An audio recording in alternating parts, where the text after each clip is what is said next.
Don't be nervous. It's No, live. this is just It's just like a rock show. there's really something stuck.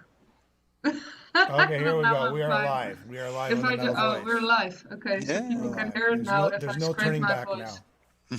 Okay, people, Okay, I'm here we go. sorry. We I are. know I'm supposed to be a vocal coach, but this is not really bad for your voice. It sounds bad though, but I need to scrape it a little bit more before I. Well, you can get a drink. If you want to go for a pee break, it's all good. We've had Right. other guests go for pee breaks. They took their headphones off and they went for pee breaks, but it's okay. All right, on the show today, Laura, I'm going to pronounce your last name, Laura Guldemond. Yeah, that's the English pronunciation, How and do you you did pronounce it. it in the Netherlands? Guldemond. Oh. Ah, Guldemond. Yeah, with the Guldemond. that's yeah. I'm used to. Okay, Ah, okay. Yeah. I'm from a Greek background, so we have the Oh, sound. that's easy. Okay. Yeah, yeah. All right, on the show today, Laura, the singer of Burning Witches, and of course with me, Milwaukee Tom. Laura, your album is coming out on May 28th, Yes. and on Nuclear Blast. Yeah. What is it? The Witches of the North? The Witch of the The North. Witch, the Witch of the North. Let me ask you, on the album cover, you're the one with the sword? Yes. You're the one with the sword, right? Yeah. Okay. All right. Yeah. Cool. All right. Good stuff. Yeah. Right off the bat, just tell. Okay, people haven't heard your album yet because it hasn't been released, but just tell everybody about that sort of what you do different on this album that you didn't do on the last few albums. How have you evolved, or maybe you haven't evolved? What is the A difference? little What is the bit. change? Yeah, we evolved a little bit, I think. I mean, the kind of the thing that we didn't really decide to do before is just to have a little longer storytelling songs. And not all the songs are like this, but there are more epic, dynamic storytelling songs on this album. So that's one thing for sure that's different. Yeah. They are a little longer. 5 Yeah, minutes plus. Yep. and we have an extra intro. We always had intros like at the beginning of the album, at the end, Three of but them. now we have one in between, so Yep. yeah. All right, Tom, you want to ask?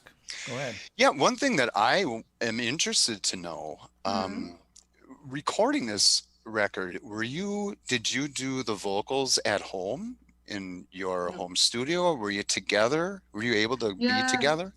I mean, I'm always the one, not in the neighborhood, Yeah. because everyone lives in the same city in Switzerland, in Brugge, and I'm always the one that's, in Eindhoven, in the Netherlands. So that's pretty far away. You can travel there in one day. It's not too bad, but it's not like you visit each other easily or something. So Yeah. I did everything at home except for recording. So I actually did, make my demos, and I could just send it to Romana, and we could, write back and forth to make the Right, yeah. songs, to finish them. But I did record there, and I'm really happy, of course, in the studio. That you always get, I would say in the second creative process, because it's kind of finished, but you have some fresh air. So Spear heard the songs, or not all of them, but he heard a lot of the songs for the first time, and that's kind of nice because then he has a fresh air, and in the studio you finish the songs basically together. So All right. Yeah. So, you know what I find interesting? Like most female bands, and I'm not going to generalize here. They're always gothic.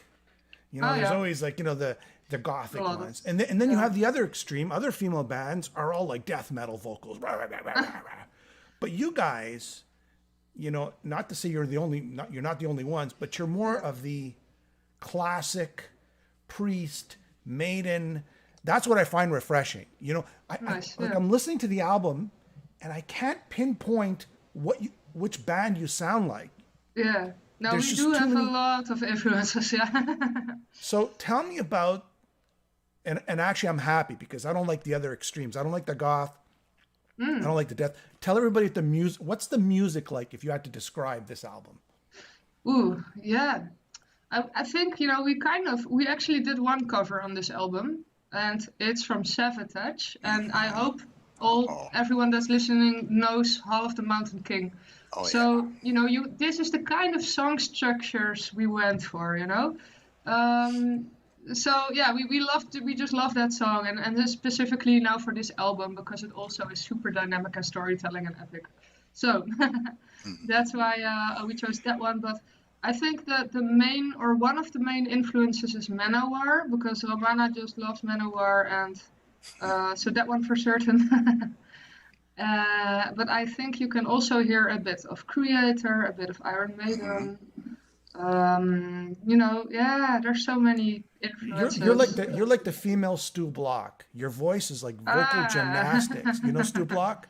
His voice is all over the place. And I gotta say, out of the 4 albums, this has got to be the best vocal performance.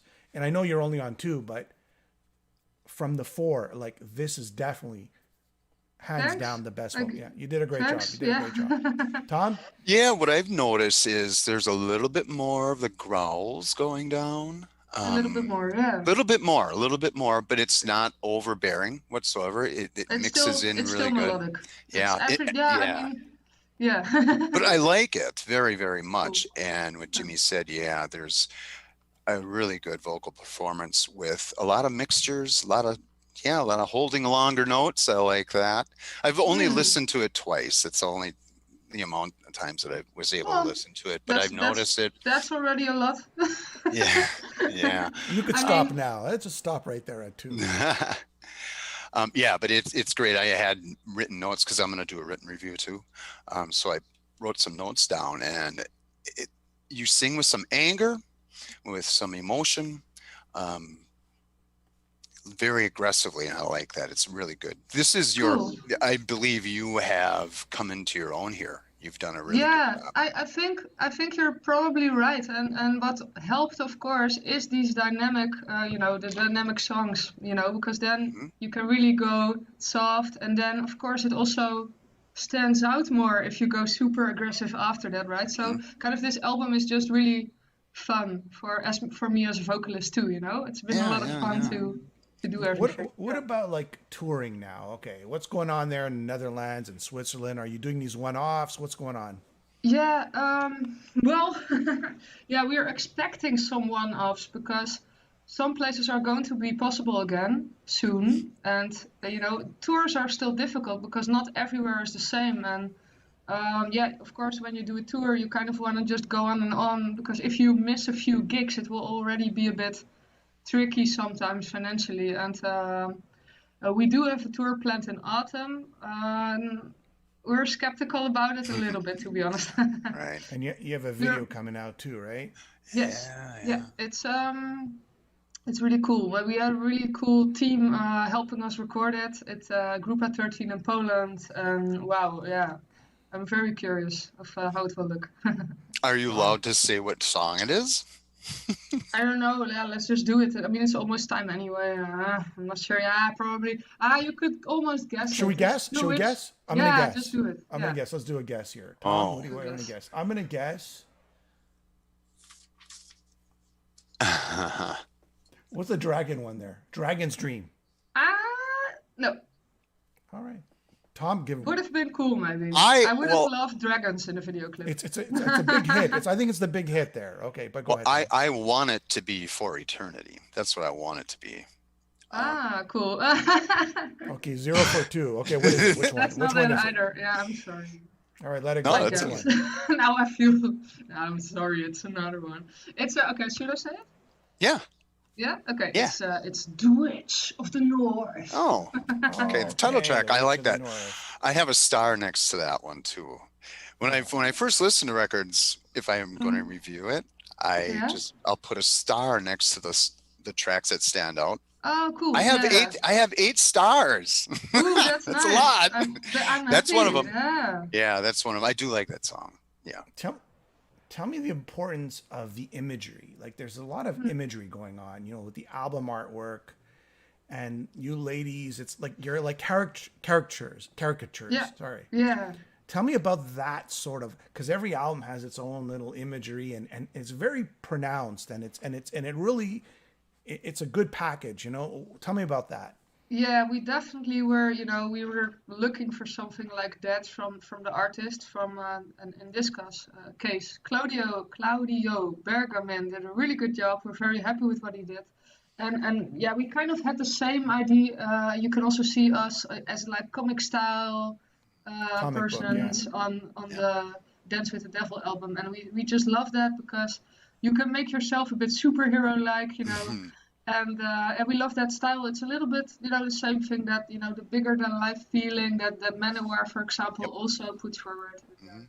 You know, I wouldn't have guessed We love that. Manowar. I would have guessed more like Blind Guardian, this album, Yes, Iced maybe Earth, because of the Sabotage. Well, like for the this cover, album, maybe, yes. Manowar's Fighting the World, the four are up Yes. there doing this kind of jazz.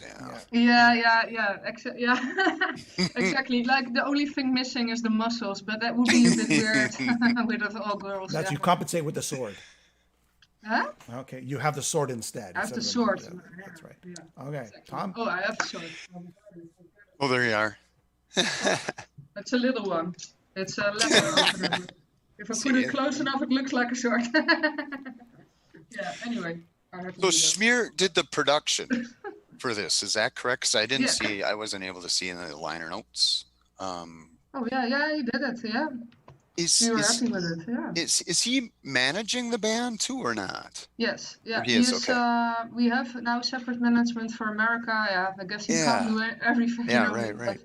But yeah, he's doing a perfect job. And Yeah. you know, it's so nice that he is just a great guy that just loves to be involved. And yeah, he helped producing too. And the good Right thing on. is, yeah, he's a singer and a bass player, and it's nice that he knows both sides, you know, the singing and the instrumental part. So just to, you know, for the finishing touches and to have a good view on how a song should sound, I think he's perfect. It's really cool. Yeah. That's cool. I was telling Tom this. I was thinking about this the other day. You know, you're all women band. Would you accept a guy in the band? Like a keyboardist, I don't know, maybe a keyboardist, you know, somebody leaves, you go, what would be the stand there? Like, what would be the decision?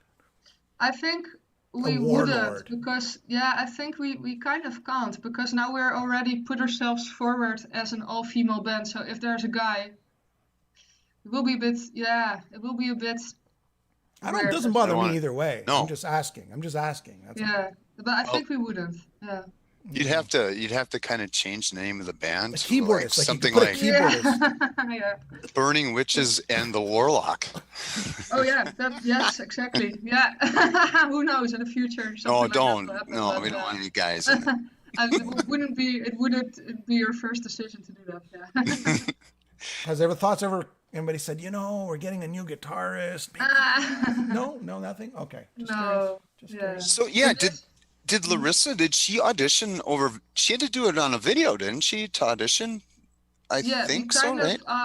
We asked people to to send something in. I guess In the end, it was not too difficult of a choice. I mean, it's we also were thinking that she actually lives close, and everyone, okay, except me because I don't live there, but everyone knew her already. So that's nice. Right. That's, yeah.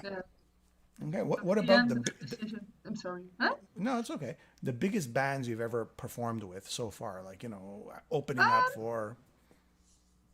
Yeah, I mean, as a band, I think I wasn't there yet, but everyone wasn't there yet. I would have loved that, but they were going on tour with Gravedigger, and I think that's pretty cool. Yeah, I love them. So that's. I do too. Yep. Was there any other bands that you went on tour with that you're saying, oh wow, this is great? No. Well, not on. Yeah. Okay. Or festivals. Or Destruction. Destruction. Yeah. Of course. But that's so weird to say for me because it's a great band, but we kind of know them pretty closely, of course, because Smear manages the band. But yes, Destruction. We went on the Corona Proof tour, the 5 gigs. But yeah, to be honest, also besides that, I haven't been on really on tour yet with Burning Witches. It was always festivals. We've been on Wacken, so there were a lot of great bands playing there. Yeah. So that was really amazing. That at least we could have done that. I'm really glad with the gigs we did. But we only did 5 or 6 gigs with Dance with the Devil. Can you imagine? So I think your first show at Sweden Rock. Was that for you? That was your first. That's a hell of a festival. I mean, that's it was really, really special. Yeah, that's really cool to start out like that. Really cool. Yeah. Can you tell everybody you started off in like The Voice or American Idol? Not American Idol, but Netherlands Idol. Is that what was it? Yeah, it was indeed Idols, and they had a break for no 5 years or something. So it wasn't on TV, and then it was the first year. Then it came back on TV, and for me it was kind of nostalgia, and I just wanted to join this kind of a program one time. I just did it. I knew like it wasn't really my thing, but Hmm. I also wanted to do it anyway. So yeah, I just did it. It Okay, was how fun. did look? We don't watch it here, but how did it turn out? Like, like when your Yeah. experience? Um, well, I got to the last 20 people, and the last 20 people, they actually, put them on a plane. So me included, we all went to Bali in Indonesia. It's one of the islands there, and it was really special to do that, and very stressful because they wanted you to learn a song like on the, how do you say that? The On the spot. airport, on the airport actually, and then you had the flight. And then when you arrived, you had just the morning to rehearse a little bit more, and then you had to do the song in the evening. Really weird, like crazy stuff. But it was a nice experience, but also very stressful. And uh, it's yeah, I'll stick to metal. But it was fun. Yeah, All right, it's an experience. yeah, yeah. Tom. So you, As an artist, I definitely want to stick to metal. I was just thinking, I actually enjoy songwriting, and maybe I can, get better at it, or maybe sometime I can actually write maybe a pop song for someone else, but I wouldn't want to perform it myself. You know what I mean? It's just, yeah, different. But yeah. I do like all kinds of music. But anyway, yeah. Well, it's about you, not about us. Go ahead. Yeah. Anyways, so when you were in this idol, like, did they make you only perform pop songs? Um, well, you could choose yourself a little bit. Because sometimes they would choose for you what to do, and sometimes you could choose yourself. So it was half half, to be honest. And the last song, what they canceled me out of the program with, was not my own choice. Really? So, I would have thought you won. I don't know. hmm? Who won? Like, was it like a really like a terrible singer, or who won? Or Well, she was okay, but she was not, in my opinion, she was really good at what she did, but not very versatile. But they kind of probably wanted her to win. I kind of have a feeling about that because they had this electronic music they wanted her to sing ready, kind of at the ready, probably. This is what I think they did. I don't have proof of it, but I'm really yeah, inclined to think that they I would did. probably. You're probably right about that, Tom. Yeah, so she had a really light voice, and she sang very cute and light, and I think they were kind of looking for that also. Yeah. So Yeah. are you going to be doing some more online vocal classes? Yeah, actually, I mean, I'm a vocal coach also, so I give people here in Eindhoven, I give lessons, but not everyone can go to Eindhoven. Yeah. So I'm giving Skype lessons or Zoom lessons or whatever platform, it doesn't really matter, but I'm online. And I also recently started videos because I was like, you know what? Right. Maybe it's Yeah. fun for people to have short videos, so they're just like 5 minutes Hmm. and just about some specific questions. So if you have a question and you're looking for something specific, then you don't only have to watch for 5 minutes. You know what I mean? Hmm. We could do Because that I right here. know We could do that right here. Do you have a question for Laura? we have yeah.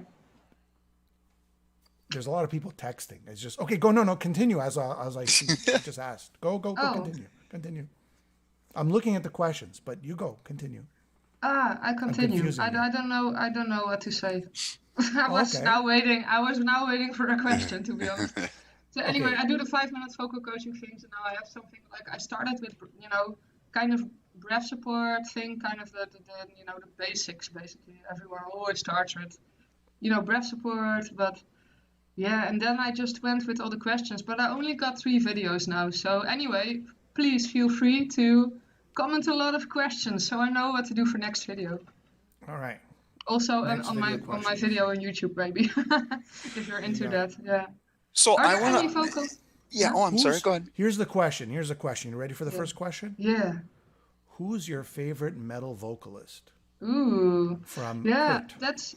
that's difficult because I always like to, take a lot of different influences, but I have to go for Rob Halford because Oh, he's so extreme in what he does, and he kind of, he developed this sound himself, and I'm not really sure what he got inspired with. I'm kind of planning on reading this book he wrote. You know, he wrote an autobiography, I think, Yep. Yeah, and I really want to read it. It's on my to-do list someday to do it. Maybe if we go on tour again, you know, you're not really focused enough to really work on stuff, but maybe then it is the right moment for me to read those kind of things. So kind of waiting for that moment, but yeah, he has just such a special approach, and he developed his sound himself, and I'm there just thinking, oh, I love this, I'm just going to do that too, you know what I mean? But he just came up with it, and that's so special. I really love it. Yeah. What about female vocalist?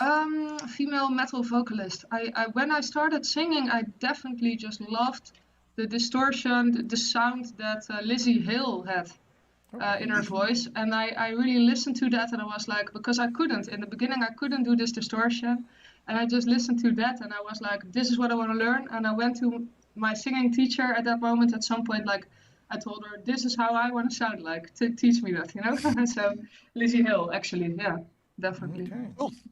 I just love her sound. Yeah. And what about in terms of your top three bands that you like, metal bands, I guess? Top three.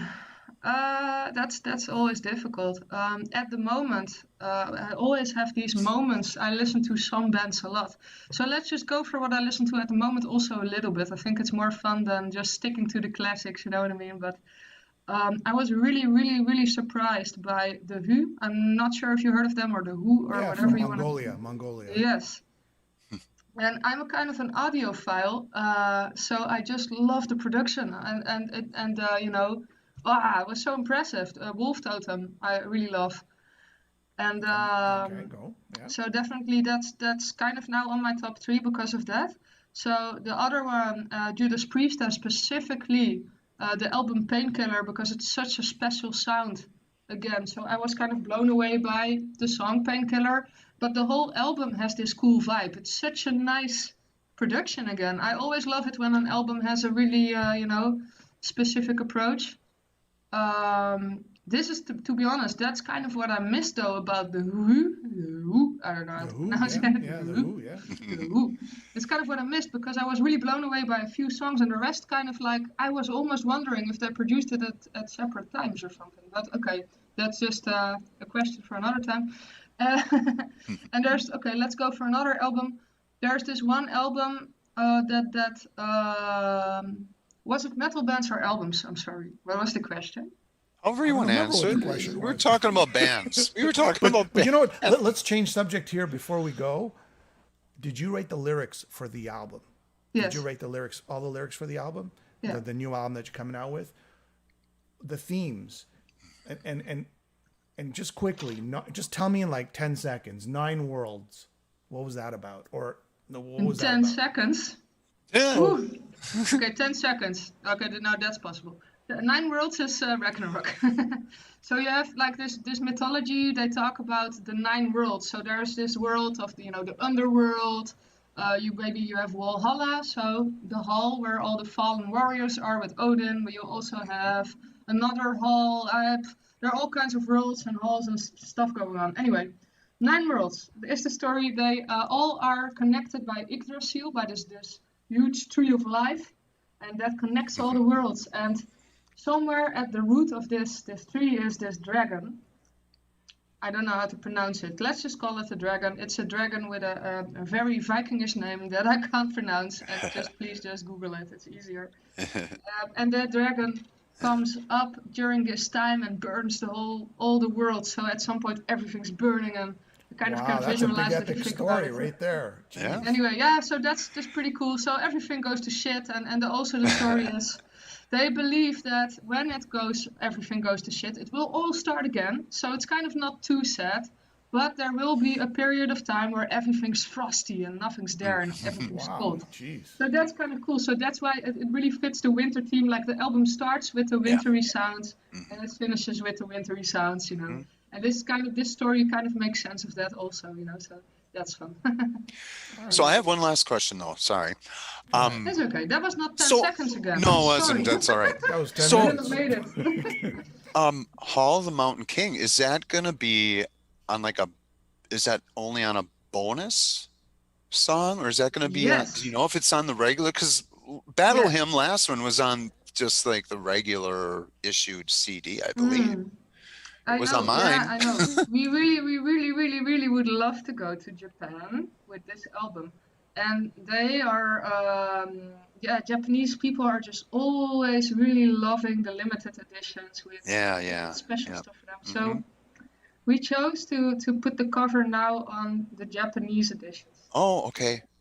Because in the audio files when I was listening to it, the song titles, there was one extra and I didn't know what it was. So Ah, I okay, opened it yeah. up. It's like, holy You cow! got the Japanese special right there. You got the Japanese special. Because Ah. you do a great job on that. That is not an easy song to sing, and you do Thank really you. good Yeah, on it. Yeah, yeah, Very no, no. good. I actually I'm came gonna up say with that. this. Yeah, oh, yeah. I'm gonna wrap this up here. Oh, yeah. I think this album is really good. It's Yeah, Thank you. brutal. yeah. It's probably the best out of all of them. It's coming out May 28th.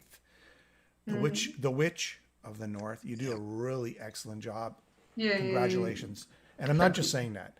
All right, And that's just great. I want you to Not hang just on for saying 30 that. seconds Oh. as I'm going to bring on two people now, okay? And I'll let you go. I'm Okay. going to bring on Neil Turbin, who's the first vocalist of Anthrax. And I'm going to bring on Michael Bastholm Dahl, the singer of Artillery, because he's our next interview. But everybody could say hi, Cool. and everybody can say goodbye. All right. Yeah. You All ready? right. Yeah. And here we go. I'm bringing them on. All right. Everybody there. Hello. Hello. Neil, Michael, Neil. Michael from Yes. Artillery, Neil Turbin. So I want everybody to say hi to Laura and Hello. Tom and greetings everyone. We're gonna have to let Tom and Laura go though, and we're gonna continue Okay. here with Artillery. Thank you, Laura. Yeah. Yeah. You're welcome. Wow. What a background there. What a tower. What a tower of beer. Yeah. Wow. Right. Ah. Plugging the guitar. All right, guys. Okay, Thank thanks. you so much. See you, everybody. Thank you so much. Have a nice day. Have a nice night. Yeah, too. bye. I just clicked the red button now, or do you click Yeah, the red yeah, button you click for the me? red button. Ooh, where is it? Well, I could knock you off too. I but- found it. Leave meeting. Okay. See you. Adios. Bye-bye. Have a good day. All right, bye, Tom. Thanks. Bye-bye. Cheers. Hey, Michael. Michael, you there? We lost your video, Michael. Oh, let's see what's happening. I think I lost him. I don't know what's going on. Michael, you're on 2. Okay, now you're on 1. Can you hear us?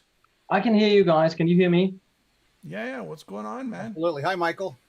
Hello, Neil. Nice to see you guys. Finally, yeah. Great to see you. We're not in the rain at a show or something. Well, The new album. The new album. I'm going to put a picture of it here, right here. oh, cool. The new album, X or 10. Is it Yeah. 10 or X? I mean, it's 10. Yeah. It's 10. just a But Roman it could be letter. an X too. Yeah. But I mean, it's just like the Roman letter for 10. So it's just like Yes, that. yes. It's a 10th album, I would assume, right? That's why. Yeah. Mhm. I love the album cover. Just for starters, that's probably one of the best album covers the band's ever had. Oh, thanks. Yeah, I just love it. It just looks so cool. Yeah, don't forget about this one. I know. I was just going to say something about the fact that you were wearing the first. Open it up. Let's see. Oh, look at that. That's like what, the cool. demo tape, or what is it? The first album? That's the first album by Artillery. Yes, the Fears Tomorrow. Yeah, pretty cool. And, the band gave it to me when they played in LA last time. They were one of the last times they were in LA. I think it was the last time because we hung out and it was a lot of fun. And you guys were Yeah, amazing. it was. All right. So May the 7th, Artillery's new album, X or 10, on Metal Blade Records. True. That's when it's coming. We heard it. Me and Neil have heard it. Man, the production is awesome. Some serious thrash, very melodic. It's really good, man. It's really good. You guys are doing a great job. And of course, Michael, you do a great job on the vocals. Oh, well, thank you very much. I mean, That concludes the show. We're done. we're done. Everyone have a great day. Thank you. We made it. So, all right, tell us about the making of this album. Morton is no longer with us, right? True. Yeah. Tell us about, the challenges with Morton or his input that wasn't there this time around. Oh, well, I mean, first of all, when we finished off the Face of Fear album, we knew that Morton's health was not that good, you know. So, but we went out and played as we always did and have done and so forth. But there was some decline in well, when we, you know, started out with the recording of X and the writing process. Obviously, of course, we were looking for something that would justify to do this album. First of all, one of the reasons that we decided to go on was that was, you know, Morton's wish. He wanted us to go on, and all of a sudden, all these old demos from Morton started to appear. I mean, Peter, the bassist, he said, "Oh, well, I actually got a lot of tapes lying around, you know, back from the days, you know, back from the days about by inheritance and all that stuff." He said, I got a lot of songs was not like demoed out, and Morton had demo songs for The Face of Fear as well that didn't really made it. So I think that we actually took quite a bit of material that Morton had prepared and put into the album. So that was nice because it felt like he was there, you know, in some sorts. So actually the whole recording process and also the writing process was actually like a bit like you know, therapy in the whole, you know, the morning, but also just simply to honor his legacy, you know, and the memory of him and so on. So I think that he was, I mean, I know that he was very much present in everybody's minds, including Søren's, you know, the producer, Søren Andersen. He was, I mean, he's always very, very precise and thinking about things. And he was like, okay, what would Morton have said in this situation? Because Morton would always hang around in the studio and say, oh, you know, you should do like this and that. So we tried to think about what Morton might have thought about a specific thing, you know. So he was very much present in the spirit, yeah. You know, it's funny. I brought Neil here because I think the first time I met you, and I met Neil in person, was in Montreal, Canada. And we did an interview, all three of us. So, and I think that was like 5 years ago now. Maybe, no, even more than that. Neil, Yeah. what was it, like 6 years ago? 7 years ago? I don't even. Something like that. 2014. 2014. Wow, man. Time flies, right? That was the Artillery Onslaught tour, but we won't go to the Onslaught. We won't get into that. It's a little cold out. No, I promise you, I won't say a thing. You know, I just remember that interview actually because I found it to be a lot of fun, and I was a little bit, you know, what do you call it? You know, I was just, yeah, in honor of you guys. So I was just like, whoa, this is cool, you know. So, but I think because in the beginning it was just like going to be you and Neil, and then Neil said, oh, you just tag along, and I was like, yes, of course, I would love to do that. Then so Neil like cleared the room, and we just kind of like put you in there, and we. Yeah, it was fun. It was fun. Yeah. Good times. Good times. Yeah. Neil? Yeah, I just want to say that, you know, my condolences about Morton to the band and, of course, to Michael Stutzer and family. But, you know, just a pleasure and an honor to have the opportunity to, you know, have known you and been on the road. And, you know, so it's not just this one time on an interview, but, you know, you've come to our, you know, we did some shows out in Denmark together. Back in 2016. So it was really cool that time to hang out with Artillery, some of the guys from Artillery, of course, Michael Bastholm, Dahl, and Michael Stutzer. And then also with my band, Death Riders at the time. And then also we were, of course, on the tour that was through Canada and through the US, North America. What was that? The Thrash Invasion tour, right? 2014. Yeah. Onslaught and Artillery and VX36, and I guess Stryker was supposed to be on that tour, and that was a cool tour, but it was kind of quite a routing disaster. They had routed the tour, you know, throughout Canada. I think we went in and out of Canada about 3 times across the border. Do you recall that, Michael? Yeah, I did. Yeah, And, yeah, we did. Yeah, I do. Yeah, because it was strenuous. I mean, it was like long drives. Extremely long drives. I remember that I was bringing along George R. Martin's The Game of Thrones. Like I had 2 books that I had at the beginning of the tour, and I was finished.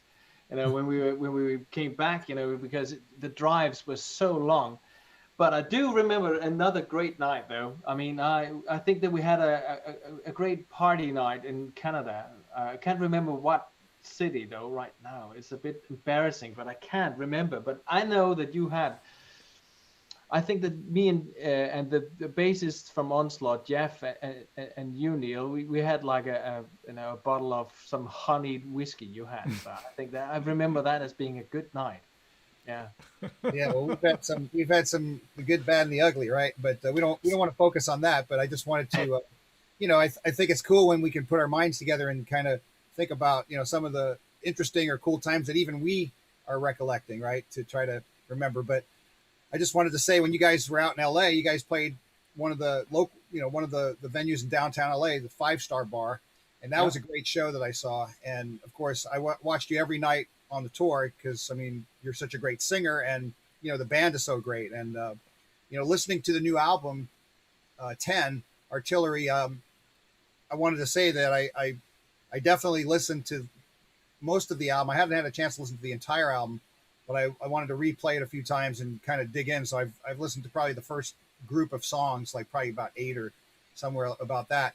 And I just wanted to say that we're not doing an official review yet, but I just wanted to say that since we're talking about the album, I just wanted to get your input, Michael, about some of your influences and some of the bands. I know that, one of the things that we know when we go to see Artillery, I think is unquestionable, a theme of sorts, is that Khomeini song. I mean, that thing is just, that thing sticks in my head, and I saw you singing it every night, and it's just like, wow, what a hook. I mean, it's the song that I hear from Artillery. It's like, wow, if I could have wrote that song, if you hear a song by Boston or by, Kiss or Journey, or it's like, wow, we wish we could have wrote that song. That's, to me, that song is like, an old school Artillery song that really, showcases your voice, to say the least.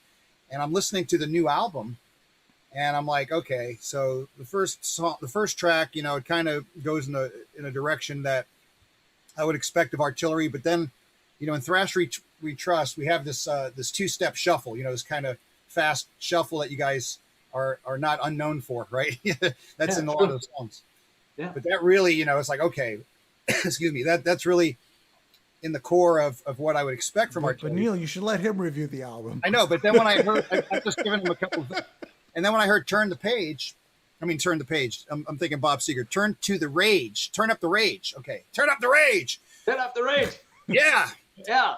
That was so melodic and so interesting the way you sang it. I mean, I'm getting some European power metal. I'm getting some Scorpions, Uli Roth era, maybe later as well. And then I'm also on Silver Cross, really loving that as well.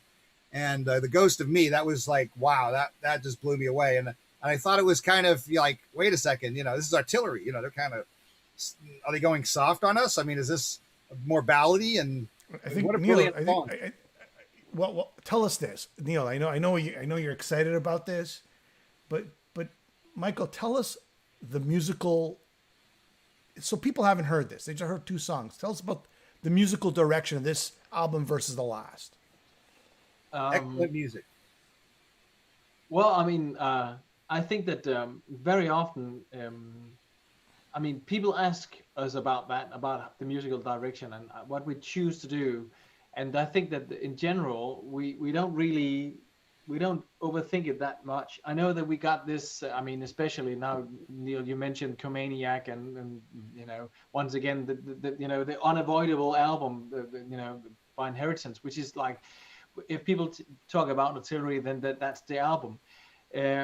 But I don't feel that we are thinking about it too much, and we are just trying to do what we feel is natural for us and what we would like to hear. And if we think about where we are now, because I know that a lot of people think, oh well, we want Artillery to sound like they did on the first 2 albums, or we wanted them to sound like when Søren Adamson was the singer.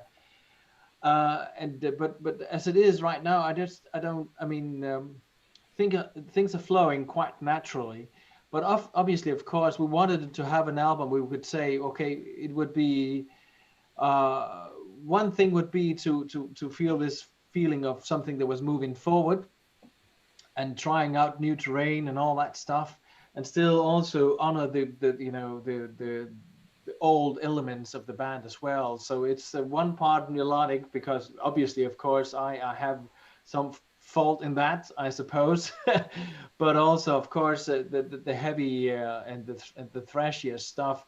But I mean, we have been doing ballads as long as I've been along, and I think that it wasn't really something that I was aiming for, but it was just simply something that we were trying out, and I enjoy writing songs like that, also because you can do more with it, as in having these, contrasts in a song where you can, intensify riffing and then also make it, more melodic, and then you have like these contrasts going on there, and so on. So, but I mean, this time around, I also got like some lyrical help as well. I mean, I had a good friend of mine who helped me out on writing some of the lyrics, and that helped me. Your mother?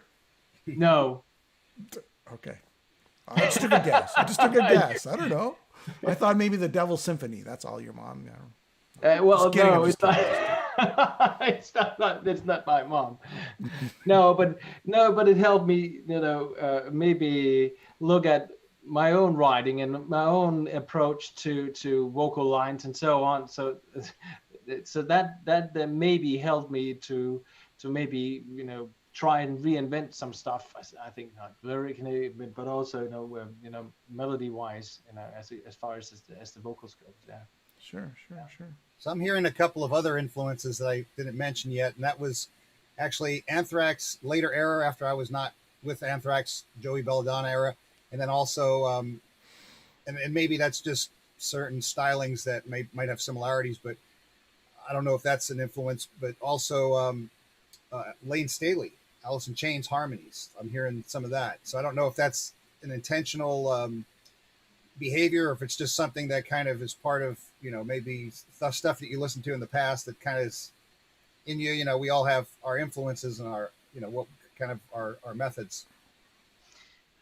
Yeah, I mean, I think that we always got stuff that are sort of like in our DNA, music-wise. There's always stuff there that might make us do things that are reminiscent of something. I mean, but I always, when I'm doing melodies, especially when it comes to the choir thing and the second harmonies and all that stuff, I mean, I really rely on the help of Søren. He helps me a lot with that stuff. So, but I mean, yeah, probably. I mean, I haven't really thought about it, but I guess you're right, because Alice in Chains got some cool stuff in there as well, harmony-wise. So, yeah, probably. I think that's what makes you guys different than most thrash bands, is that you have that melody in your voice, and you've got more of a, I don't know if we call it an 80s metal singer, a lot of melody, a clear singing. That's a difference between you and the majority of the thrash bands out there, that even though the music is thrash, the vocals are super melodic. And, especially on this album, I think it's really good. You guys did a great job. Well, yeah, you still keep it very, there is still a lot of thrashing going on. There's still a lot of two-step shuffle. Yeah. And, I don't think that fans of Artillery will be disappointed, to say the least, with the thrashing element. It's definitely there. But also there's this incredible melodic element, an incredible, variation of some different sounds going on, different, kind of different writing. And I think, it opens it up more for Artillery, I think, in terms of, maybe approaching some new territory. What do you think about that? Yeah, well, I mean, I hope and probably, but I think that the whole, I mean, when I came into the band, they decided that they wanted a singer that sounded like that. And I mean, obviously, of course, playing in a thrash metal band, that also divides the waters in some respects. I mean, I got people who said, oh, well, it would all be very much cooler if you were like, being more gruff and maybe scream and be more, I wouldn't say Cookie Monster like, but still in some respects like that. And I'm just gonna say, well, I can't do that. And now I know some other guys can, and then if they can, God bless them for it, because that's what they do. And I sound like I do. and I'm just trying to do the best I can with the, with the stuff that I'm given. So I'm very glad that you're saying that, Neil, because I mean, then I reached my goal in some respects, that's a great thing. I'm doing the best I can, and if that's working out, I'm very grateful. So who helped you with the lyrics? And I was kidding before, but who helped you with the lyrics? You had a friend. Did he help you with all the lyrics or just some of them? Oh, well, just some of them. Turn Up the Rage and the Ghost of Me was written by a very nice friend of mine. Okay. Yes. So yes, she helped me out with this one, and you can tell you can tell it on the record sheet. It will tell who that is. Oh, it's a secret. Oh, it's not really a secret. No, it is. But no, no, but. I was just writing lyrics, and then all of a sudden we started talking about that stuff, and then it became something where we were putting lyrics back and forth and so on. So that's it became those two songs, and I think they worked out really well. So I was just happy to bring them to the studio and make them work and see them grow, right? So yeah. Yeah, really nice work on those songs, especially. I really enjoyed those. I obviously mentioned those. What about Beggars in Black Suits? What's that all about? Well, Beggars in Black Suits it's about, and I wrote that one. It's about we got all these charity events going on, or at least we did, but we always have these charity awards going on, and I think that sometimes people are feeling that they, I'm going to be a bit rude right now, but I'm just gonna say it as it is. I think that we are having all these award shows, and these are shows where people are putting they're holding hands and singing songs and putting money into some big bowl, and then they're sending it to this or that cause. But it doesn't really seem to change that much. To me, it's like a political tool, It's like making people feel better about themselves, and then they feel like this problem is taken care of. But in reality, there is no political will behind it, and it's just going to stay the same. It's just too precious, You can make people, feel that they're doing a good deed, but in reality, nothing really changes. So the Beggars in Black Suits is politicians who are holding out their hands to the general public, who don't really have the money for it, but they have the good hearts, and they're selling those hearts, just for, Political posturing. Yeah. Political posturing. Yes. They're smiling. Oh, look at me, right? Yeah. I guess the word would be subversion. Yeah. There you go. What's Vargi Venom? Is that the Wolfman? Well, yes, actually. I mean, in some respects, yes, it is. It's an old Norse expression, "Vakivium." Okay, Vakivium, yeah. Yeah. I mean, you said it absolutely correct. It's I don't know how they said it. They're not around anymore. But it was an expression that the Vikings used when there was as you said, a wolf in the holiest of holy, and especially if they committed a heinous crime. But obviously, of course, it's a euphemism of something. It's like the idea of what would you do if you were in a holy place, and are you the wolf who are doing committing a crime, and why are you doing it, and what are these things that are making things holy? So it's the whole. But in the lyrics, I know I seem to dabble a bit about the whole idea of just simply being the wolf man in some respects, but overall, it is about the whole good or bad, reflection. What makes you a bad person, and what makes things good, and why is it that whatever you do is deemed bad by others, and and so on. But in some that's what it is about. Yeah. All right, I didn't understand it, so that's why I'm asking. Oh well, but you're in Denmark, right? You're in Denmark. Yeah. Is like King Diamond like the biggest thing in Denmark? Well, I mean, yeah, you could say, yeah. He's like, you see King Diamond everything. Like, I mean, people like when King Diamond plays Denmark or King Diamond pizza. Yeah. Yeah. Oh. Just kidding. Burger King Diamond. I mean, does he play like arenas there? No, not like that. No. I mean, I think that Merciful Fate and King Diamond have still maintained that sort of like, I wouldn't say it's not, no, it's not underground because they're still playing big venues, but they're not really playing arenas in Denmark. No.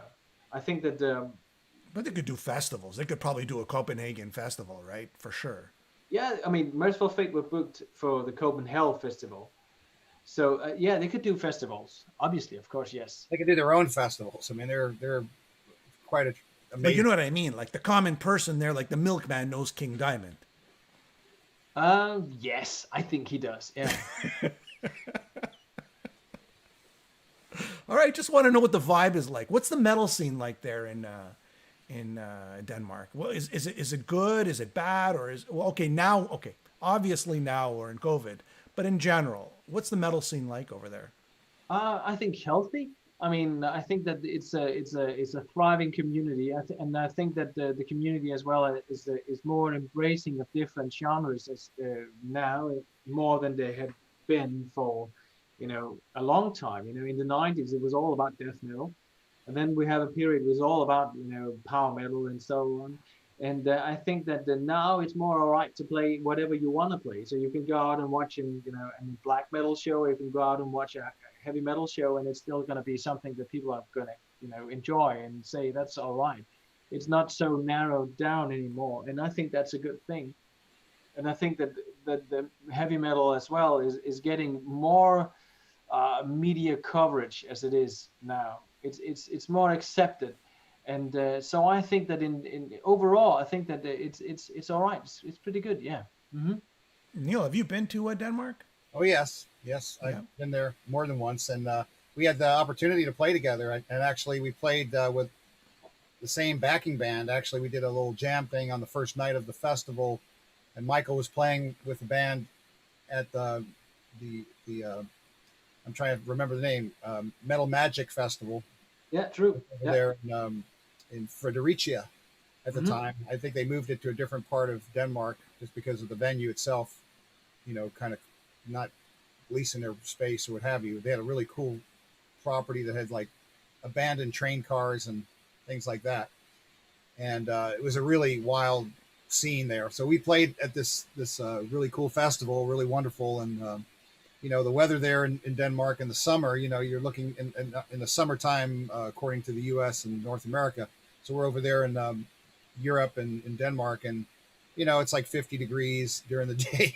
It's like 30 degrees at night. It's raining and cold, and some of the times are warmer when the sun's out, and then it gets a little colder, and you got some blowing smoke. So not unlike the weather every day there in Montreal, Jimmy. What about Lars? Is he like revered there? Like Lars Ulrich is he like, wow, everybody wants to be Lars? Everybody knows Lars in Denmark. He's like the biggest success story out of Denmark. I guess Lars from Metallica, everybody. Lars from Metallica. I'm just trying to get the idea of what it's like to live there and the music. I think that I think that bands like Volbeat have been doing a lot of good to the general community in the acceptance of rock and metal and so on, because I think that Michael Poulsen has been doing a great job at sort of like exposing these important figures of music, in that genre. And I think that that have given a more of an understanding of what Lars Ulrich has been doing for these many years, because I think that Lars has been having a long career with Metallica, maybe the most successful metal band of all time. Yeah. And I think that in these years, I think that he's been, really approached and liked and looked upon as being, a successful musician, but also an interesting person. And someone you can relate to now. I don't think that it was the same 20 years ago. I think that people thought him maybe to be a little bit more of a rock star in those days. But I think that if you go out and ask people now on the street whether they like him or not, I think they would say that they like him as a person. I think. But is he that successful homeboy? You know what I mean? The successful local Like the Milkman knows who he is. Yeah. I don't even know if there are milkmen anymore. Are there even milkmen? No. I don't think so. Oh. I think The guy who sells the milk at the grocery store, does he know who he is? I think they deliver it by drone now. That's how old I am. We had milkmen when I was young. Neil, we had milkmen. Now they got drones. That's right. Uber drones. Did you have a milkman when you were growing up, Michael? No. I mean, No. I think we're I had, older than you. They had cows, Jimmy. no, Like they had cows. I don't, well, I don't think you guys are that much older than I am. Well, I'm 52. Neil's what? 53, 54? 398. And Michael, how old are you? How old are you? Like you're Cares? 45? I'm 25. Yeah. You still rock, man. Who cares? No, I'm 40. I'm 41. Yeah. Oh yeah, you're young. So yeah, you Yeah. missed the milkman era. You missed Yeah, I it by did. 10 years. It's So like we used to 40 have these guys deliver our milk to us. Yeah. Yeah, it's like you had to. You had to have a That was milkman. Jimmy, that was the 60s, man. No, I had milkman. Here in Canada, we had milkman. It didn't last long, but we had milkman. And they were hockey players, too. That's right. That's right. That's right. They used to do a slap shot onto your That's foot. right. Denmark's got a, they play hockey there too in Denmark. Yeah, they do. Yeah. Yeah, they play hockey. Europe League. They played in the summer. It's frozen. But you know what? Strange enough, Neil knew Lars back in the day, back in the Jamaica Jam House back in New York, right? Oh, yeah. Well, we knew Lars even in L.A., too. I mean, I met up with Lars at the Cat House one time. He gave me his phone number. He wrote Lars Metallic Crap on the on the piece of paper. And I think they were playing. They were going to go play the L.A. Coliseum. It was the Monsters of Rock. So that's what was happening around there. I think it was the 90s, actually. Michael, are you ever going to do, or maybe you have, I don't think so, like a live album of sort of like, the older stuff, the Inheritance era, like, and then, with your voice, are you planning on doing something like that? Well, I mean, I have been having this idea for quite a few years, actually, that we would do this Blu-ray or whatever. And nowadays you have it. Where Blu-rays are gone, maybe DVD. Yeah. Okay, go ahead. Where you have like a show, recent show, and then you would have maybe all the music videos on there as well, and maybe all the recordings as well. I would love to have that, and I've been pushing the idea for quite a few years, and I hope maybe now we could do that. But obviously, of course, due to COVID, we don't really know when. But obviously, it would be great to have a big show where we could do that. But I'm sure you have some recordings regardless. You have live show recordings, right? Yeah, we do. Yeah, we have a few. I mean, we have a few really good ones actually. We have one which we did in Germany. We actually got that one, so we just release it if we want to.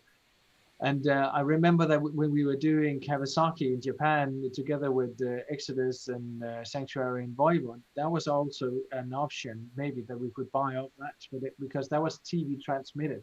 Oh wow! So that could be something as well that would be really cool. So I would love to do that. And I mean, I'm a huge nerd myself when it comes to having everything that a band has released, and I would love to have. I like to hear your voice on the older and the newer material. Like a complete concert like that. I think it would be great. Hmm? Yeah. I mean, me too. I would love that. You must have sound. Metal Blade, listen out. We want to make a live album. Yeah.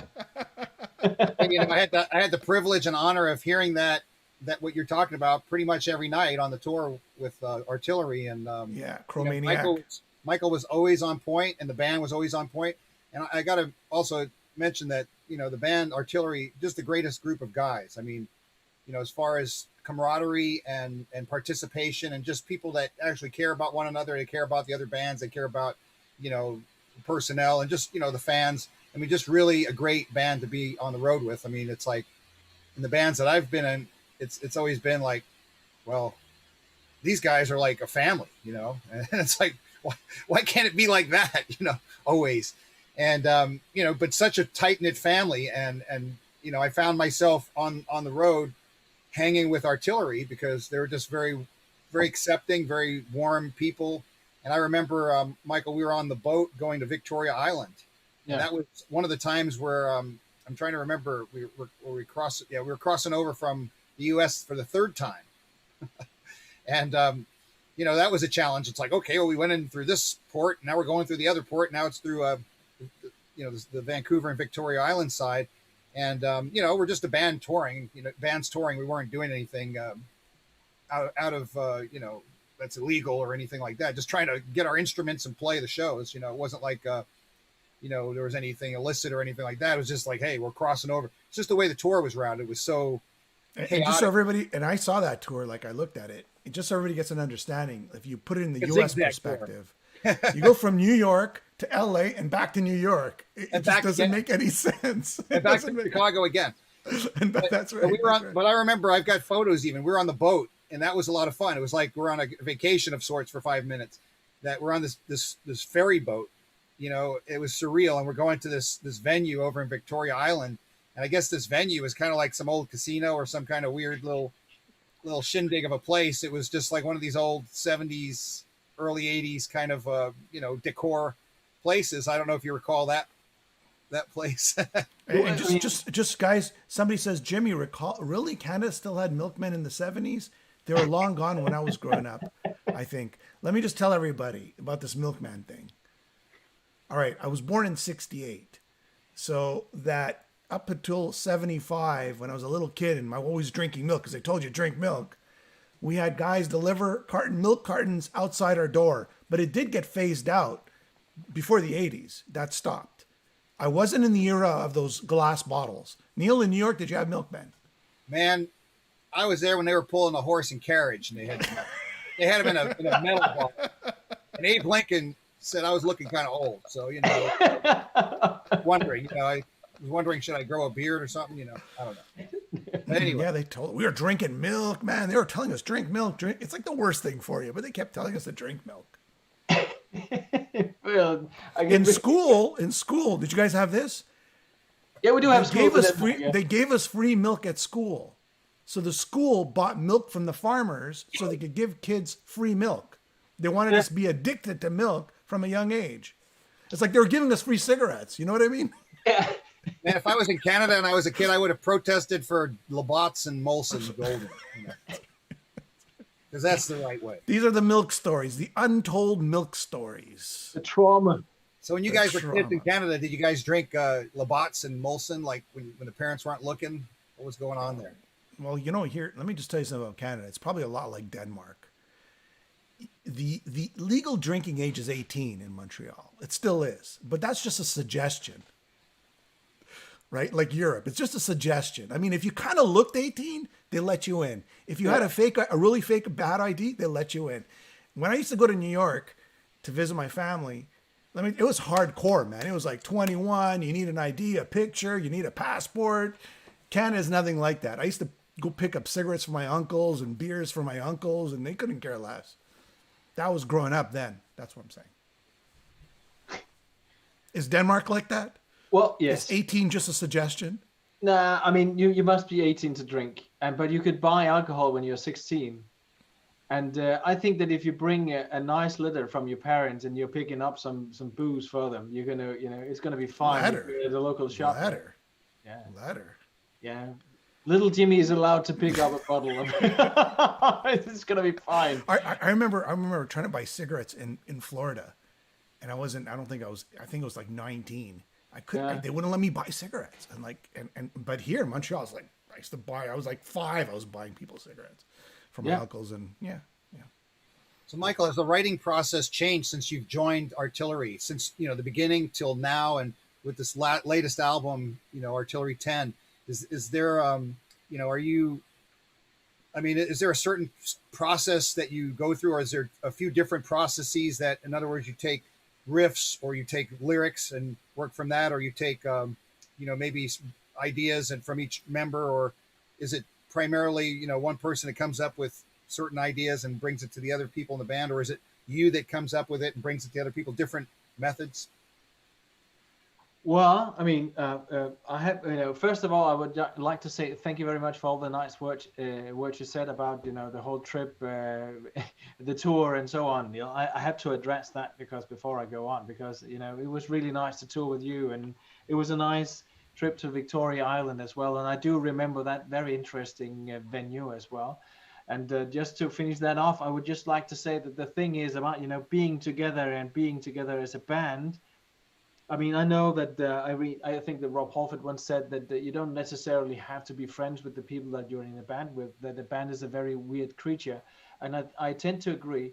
But the thing is that in the end, you're still spending time. And I think that if you're spending time with people, it's better to have a good time than not to.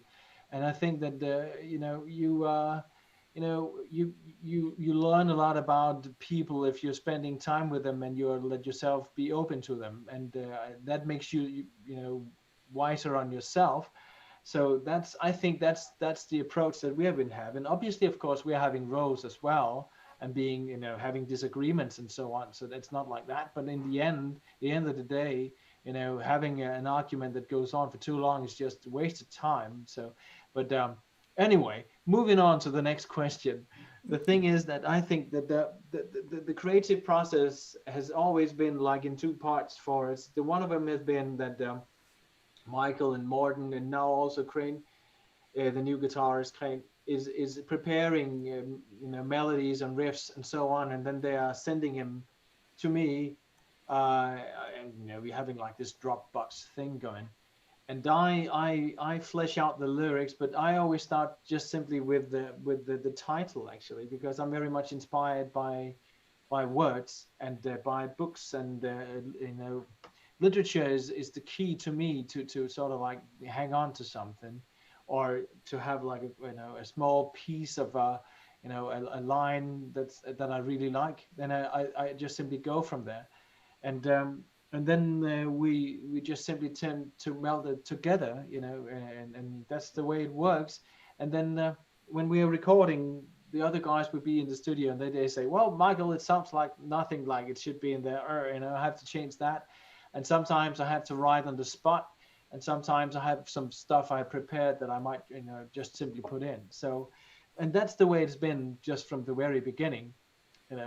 Artillery is very much, sometimes it's been. What type of teacher are you? I mean, I teach adults, but it's like public school level in some respects, but I'm teaching Danish, English, psychology, and yeah, you could say it's so there's a lot of thought in what you put in your writing and your literature. It's right. Yeah, I mean, usually your background sort of dictates how you want to write and you approach writing. I try to. I mean, I mean, I'm a huge. I mean, I love Edgar Allan Poe. I love Lovecraft. I love Stephen King, Oscar Wilde, all that stuff. I mean, I really like those old guys. And the good thing about I know this is maybe especially for people who are familiar with it, but a poem like the Raven by Edgar Allan Poe is a poem that you could read maybe in some respects literally, but you can also read it with all the depth there is to it.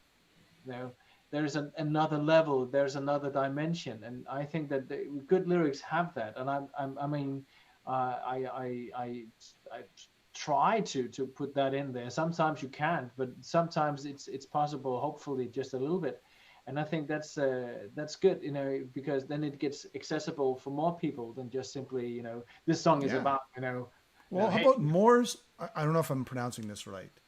Moore's Ontologia. Yeah. How do you pronounce that?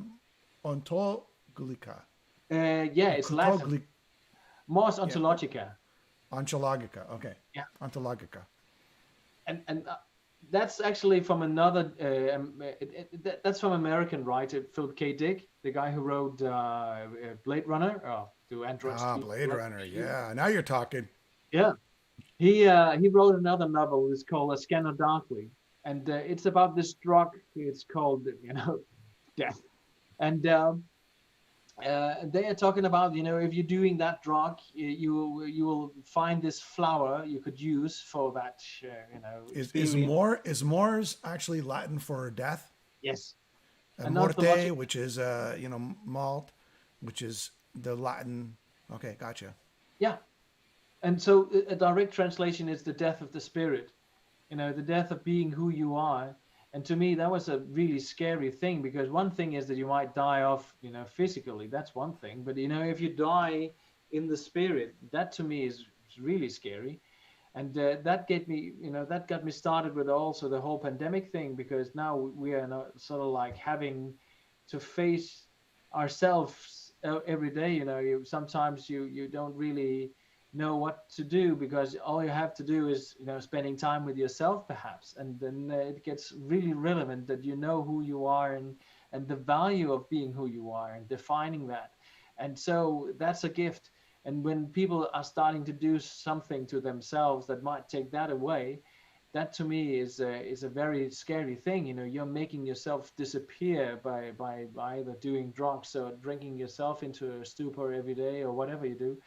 And that's to me is like the death of the spirit, or maybe just simply giving up. You give up on life. Sometimes it's your own choice, sometimes it's not. But it's still a very scary thought. So that's why I went with that. Yeah, no, it's good. I like how you really care about the words. That's it's admirable. Even when we were talking with Burning Witch, with Laura from Burning Witch before, her too. She put a lot of thought in the lyrics that she was writing, more mythical, but nevertheless thought. And that's cool. So do you have I wanted to ask you, Jimmy stole my thunder on the Nice. question about the literary influences, but right in point and right in line with the questioning as you were talking about it. I just wanted to ask you if there's any challenging authors that as you were maybe discovering some of these authors. I mean, of course, in school and probably the course material typically in different countries. I mean, I'm sure Shakespeare's thrown into the mix, and other types of literary brilliant authors. I do like people like Mark Twain, just because there's a lot of wisdom. I like, Bukowski as another one, Charles Bukowski. I mean, there's quite a few interesting and deep thinkers. And I just wonder, as someone who really appreciates that realm and reads a lot and is current reading, I mean, has there been certain authors that you find to be, challenging just to even understand what is it that they're trying to say? I remember trying to read John Steinbeck in school, and George Orwell, and trying to understand some of these concepts. And it's kind of strange that we're kind of living through that now. But I just wonder, from your perspective, did you ever find that it didn't really connect at that point, maybe at a school time level early on, but then it started coming together? Were there certain ones that were challenging? Maybe Shakespeare, maybe others. I wonder, J.R. Tolkien. I mean, some of these authors some of them are complex, and you need to have kind of a perspective to understand where they're coming from. Yeah, I mean, I think that some authors you are approaching maybe early on, and then later on you realize that you didn't really get it right, or maybe you just thought it would be something else. I'm currently reading Frank Herbert's The Dune novels. There are 6 of them that Frank Herbert wrote. Are you reading this in English, or are you reading this in Danish? In English. Oh wow, it's pretty commendable. Yeah, well, I mean, I think that's the way it's written, and I try to I mean, better my English skills as much as I can, But I mean, I realized at some point, because I read the first 3 novels many years ago, and then I was like stuck, because I couldn't really, it's getting tough on me, just like you said, Neil, that sometimes you're like, I mean, maybe I need to have a little bit of fresh air here, or maybe I don't really get it. Then I started out reading the last 3 novels, and then I realized that the point that Frank Herbert is trying to make here is that we must be very careful of what societies we create, and how we are looking upon the whole approach to existence when it comes to living together in a society that's galactic. But because that could be possibly, if we don't die of ourselves, some horrible thing, but that the responsibility that lies within that, and then how we could move in a very scary and wrong direction if it comes to the focus of, in this case, melange, which is this like, spice, for those of you who haven't read it, which is like this. We're getting into the book club territory here. We're getting into book club territory. Yeah. But I mean, okay, well, just to be fast about it, I mean, I think that It's okay. It's okay. I'm just kidding. Like, you got to know that about me. I just kind of like, I have to break the sort of seriousness for a while. yeah, we have to lighten up just a little bit. Comic relief. That's what it is. Yeah. Well, but I mean, I read a lot of philosophy. I because I studied that as well, and I think that to read about, especially the Greek philosophers back in the day, that to me is always something that's giving something back. And Aristotle wrote a lot of great stuff there, because even though it's more than 2,000 years ago, he can still be appearing funny because he's so logical. He's sometimes saying things. What is gravity? Well, gravity is because one thing is seeking another thing. That's the way gravity works. There you go. Have another on you. Yeah. Cheers. Somebody's out there in your window. Who's at your window? I see somebody. It's actually a window. Yes, it is. Yeah. No, but someone's there. Yeah. Well, someone just walked by. Oh, okay. Yeah. I wanted to ask, as far as some of the stories on the road, I mean, you guys have toured with artillery so many places around the world, and I'm sure you must have some pretty cool stories. I know a story that I'll let you elaborate on, but I know one that happened in Canada. I won't say where yet, because I'll see if you have that story, because we have, I'm sure, more than one story, but I just wonder some stories that you have from your experiences with artillery and some of the odd things that you've experienced, maybe in Latin America or in the United States or in Canada or in Europe. I'm sure there's all kinds of good things even that happen in Europe and certain Eastern countries and so forth. Yeah, well, we got a lot of stories, and I think I know what story you're hinting at when it comes to Canada, because that's the whole story about the blizzard, right? Where we almost died due to running out of gasoline in the middle of the night, where a very, I don't know what you would say, very enthusiastic driver, which was Mikey at the time, which was the drummer of Onslaught, whose grandfather was a race driver in the 50s in Wales or something. And I think that he thought that he inherited the abilities to drive. And he was swearing words that I would never mention public, as he was swearing, and you couldn't see a thing. It was just like white all over, just like heavy blizzard. Where you guys? Where were you? Like in north of Canada? Yeah, I think we were. I mean, Bay or what? we're in the Rocky Mountains. We went coast to coast, and we had a drive that was coming from. I don't remember it snowing back then. I was like, it must have been up north. Oh no, really high up north. We were on the other side of the Rocky Mountains. We were coming from Winnipeg. Then we went to Winnipeg's probably where then we went through to. Must have been October though. You were there, because I remember it was cold, but I didn't remember it was. At least in Montreal, it wasn't cold. We went across from Winnipeg, and then we went to. I'm trying to think. I know we went to Calgary, but I'm thinking we went to.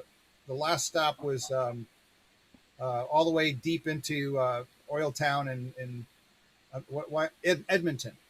Yeah. We went to Edmonton. So we went to Edmonton, and it was like the biggest drive to go from Edmonton to Vancouver. So I was part of one of the drivers, so it was Mikey and myself, and some other folks might help out driving, but it was primarily us driving the van. People don't realize it's a 5-day drive to go from one end to the other of Canada. That's, if anything, 5 days. So Mikey thought, oh, we'll just get gas later. Oh yeah, good luck with that. So here's what I remember. So we went to this gas station at 3 a.m, because that was to just get gas later. We'll just get gas later, get hot dogs and gas and fill up on some French fries and some. Yeah, you can't get hot dogs and gas in Canada. Like, you can go to Tim Hortons and maybe get a burger, coffee. Coffee and a burger. And I'm like, I ain't eating this. I mean, I was lucky that Tim Hortons had a bagel. I'm like, okay, that'll work. I mean, at least it comes from somewhere other than Tim Hortons. But and then we ended up going. We were driving. There's a main road, and then there's another road. So all the guys wanted to go to McDonald's or somewhere like that, and I'm like, I won't even touch the door handle there. But I'll go to the health food store and go get some juice or some fruit or something that's like in Canada, everything's frozen. Like you don't have nothing's growing. It's a tundra, right? It's the middle of winter. Like you can't even get a strawberry. Well, I the mean, thing is you got to know about Canada. You can go for like miles without seeing a gas station if you're in the wrong part of the country. or a strawberry field. Grapes, No, that you might see at the side of the road, but really. Well, I'm coming back then when it's possible. But yeah, so we're going through Edmonton, and it was really cold in Winnipeg. But I remember that at our hotel, it's like I know Michael was saying that you really get to know people when you're on the road with them. You're spending time together, and you know the artillery guys were lovely people, just amazing people, like family, and they were very warm and accepting, and we hung out a lot, and it was amazing. And the VX36 guys were really, you know, nice guys too. Very cool. It was a band that, you know, had some people that joined them, but they were great guys. And so we're, you know, used to being together, and we're a team, you know, we're trying to be. And then I was in the room with about 3 people. I mean, I was supposed to have my own room, and then it turned into, okay, you'll have a bed, and then another person will have a bed. Then it turned into, you know, I'm sharing the room with 3 people. Well, me and myself and 2 other people. So when we got to, I think, Winnipeg, sorry, we don't have 2 hotel rooms. We've got 1. So it's like 5 people plus the crew, you know, in one bed, you know, and like you got 7 people in a bed. And like, oh my! And they're all guys. You know, and then they try to, you know, they try to lambaste me in the press and the media. But regardless, it's like, this is not what I signed up for. 7 people in a bed, and, you know, 3 weeks to learn everything before everything was finalized to get on board. You know, I'm not trying to rehash that, but it's just like, you really get to know some things that, you know, had you known it beforehand, it's like, if you knew you were taking a test in 3 weeks, you would have prepared the last 3 months like really hard if it was confirmed that you were going to be scheduled for that date, sort of thing. But it was really scary when we got to this gas station. I remember it was an Esso station because they don't have them in America anymore. And we were out there, and they had, you know, they put up the sign, sorry, closed till 6 a.m. So we're out there for, I think it was 3 a.m. We were out there 3 hours below 50 degrees below zero weather, somewhere around there. And we're in this van, and there's no gas. We can't even, like, we need it for the battery just to charge a phone or something. We don't want to use up the last drops of gas, and we're there right at the gas pump. We're parked right at the gas pump, and we're waiting for this place to open at 6 a.m. You know, and it'd be nice if they had a bathroom and a coffee too, you know, or an orange and a banana. You know, we're like, I mean, it was like we were tired. We were on the road hard and not getting a lot of sleep and running hard. And there we were at this rest station, and we didn't know if we were going to wake up and be an ice cube frozen to death, and they, you know, call the coroner's office in the morning. Dead. You know, I remember, Neil. I remember Montreal. You know, you know, I saw you guys, both of you, and I remember there was a lot of tension. There was a lot of tension between you and Onslaught. There was a lot of tension there. I could feel it. I didn't know what was going on, but I was going, wait a second. I felt a lot of tension there. A lot of tension in the air. Well, I was just trying to have a good time, and that's why I was hanging out with artillery, because they're great guys, and I had a great time with them. Yeah, that's cool. All right, so let's wrap this up. We had a nice little chat, guys. A little nice Friday night chat. Coming out May the 7th, Artillery X or 10, whatever you want to call it. Yeah. Me and Neil have heard it. We're blessed to get to hear it beforehand. And it's aces, man. You got to go and get that Artillery 10 album and check it out. It's really good. And I would say I guess out of the 3 that you've done what? Which one do you do? Do I have them here? No, you've done this guy here, right? This is a great album too. Penalty by Perception, right? Mm-hmm. Face the Fear. Yeah, and Legions as well. But well, you think I didn't have it, eh? Ta-da! Look at that! Look, I got all 3. Wow, that's the 4th coming up. Yeah, with me on it. Yeah. So, I mean, you've been in the band a long time now. So we're looking forward to it. We're looking forward to hopefully a tour eventually. Yeah. You know, and great talking to you. And Neil, thanks a lot for jumping on. Thank you. We've only talked for an hour straight, but it's okay. We had good fun. Talked about Neil's adventures. Talked about your adventures. We talked about my milk adventures. Especially the milk adventures. That was the best part, I think. That was really something, you know. That's right. I bet you when King Diamond was growing up in Copenhagen, when he was growing up, he had a Milkman.